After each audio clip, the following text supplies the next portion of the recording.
Aklat ng aking buhay. Nung ako ay bata pa, wala akong inisip na problema. Gusto kong tumanda agad at maglakbay patungo sa aking mga pangarap.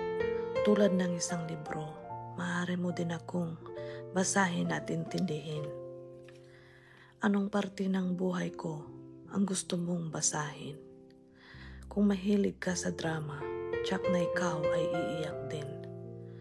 Kung love story, marami ako niyan, tiyak ikaw ay kikiligin. Pagdaan ng panahon, maraming pagsubok sa buhay ang aking napagdaanan.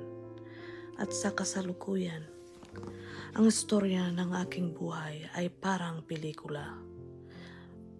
May lungkot at saya, horror, aksyon, drama, at may love story pa. Kung gusto mo naman ng comedy, hanapin mo sa pahina. Tumawa ka hanggang ikaw ay maloka.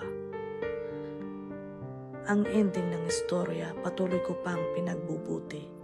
Siyempre, ako ang bida. At itutuloy sa susunod na kabanata. At ikaw na nakikinig, ikaw ang magiging kontrabida.